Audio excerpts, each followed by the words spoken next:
Welcome buddies to our YouTube channel Uniclass Chemistry Physics Class 12 Chapter number 4 Moving Charges and Magnetism Part 1 lecture में आज हम chapter number 4 को start कर रहे हैं। तो हम इंट्रोडक्शन से स्टार्ट करेंगे। सबसे पहले कि चैप्टर का सोल क्या है, मूविंग चार्ज और मैग्नेटिज्म इस चैप्टर का नाम कैसे होगा। तो इंट्रोडक्शन में सबसे पहले हमारे पास आएगा अस्टर्ड एक्सपेरिमेंट। अस्टर्ड एक्सपेरिमेंट ऐसा था कि 1820 में during a lecture demonstration Hans Christian अस्टर्ड जो एक लेक्चर दे रहे थे उस समय, उन्होंने नोटिस किया, जब वो लेक्चर देते हैं उन्होंने नोटिस किया कि एक स्ट्रेट करंट कैरिंग वायर के पास एक मैग्नेटिक कंपास रखा हुआ है जो कि डिफ्लेक्ट हो रहा है, कि उसकी नीडल बार बार हिल रही है।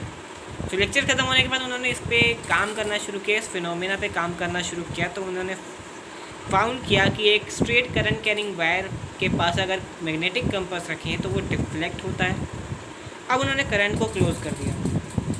करंट को क्लोज़ करने के बाद जो मैग्नेटिक फील्ड जो जनरेट हो रही थी, मैग्नेटिक कंपास को जो डिफ्लेक्ट हो रहा था, वो डिफ्लेक्शन बंद हो गया।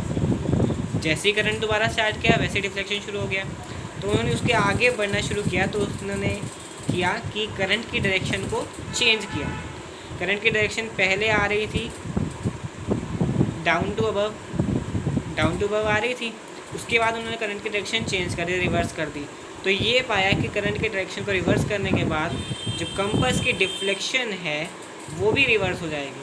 करंट की ओरिएंटेशन को रिवर्स करने के बाद मैग्नेटिक कंपास की ओरिएंटेशन भी रिवर्स हो जाएगी। एक्सपेरिमेंट को आगे बढ़ाते उन्होंने ये भी पाया कि करंट कैरिंग वायर के पास अगर वो जितना पास कंपास को लाते जाते हैं उतनी ज़्यादा डिफ्लेक्शन बढ़ती जाती है। जितना दूर लेके जाएंगे उतनी डिफ्लेक्शन कम होती जाएगी कंपास में, और जितना पास लाएंगे उतनी ज़्यादा होती जाएगी। इसी के साथ उन्होंने करंट को इंक्रीज़ करना शुरू किया। करंट को इंक्रीज़ करते हुए भी डिफ्लेक्शन जो है बढ़ती है। तो ये दो प्रोसेसेस पे जो है डिफ्लेक्शन बढ़ रही थी। एक्सपेरिमेंट को उन्होंने आगे बढ़ाया कि अब ये देखा कि ये जो वायर है उसके अराउंड जो प्लेन है वो 90 डिग्री कर दिया। अब 90 डिग्री करने पर जो कंपास की डिफ्लेक्शन है वो टेंजेंशियल होती है। कंपास की डिफ्लेक्शन टेंजेंशियल होती है। तो उन्होंने एक पेपर रख दिया जो 90 डिग्री पर है स्ट्रेट वायर के। उन्होंने उस पर आयरन फिलिंग स्प्रिंकल की। अब आयरन फिलिंग स्प्रिंकल करने के बाद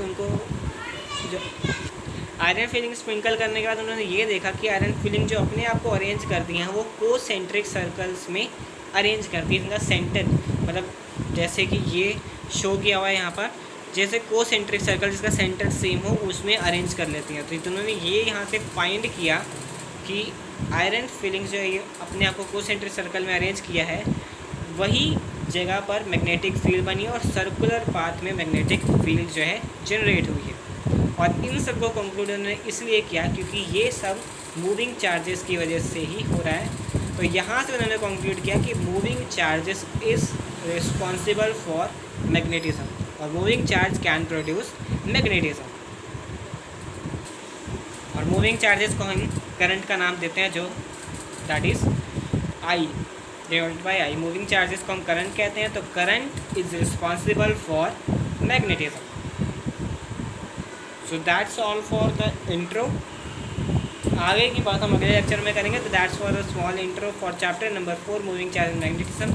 इस चैप्टर का सोल है ये, इसको आराम से ध्यान से करने की ज़रूरत है। तो ये चैप्टर का सोल है, इसको अच्छे से कर लीजिएगा। तो that's all for today's lecture. Hope you all will understand what I have taught. So thank you so much.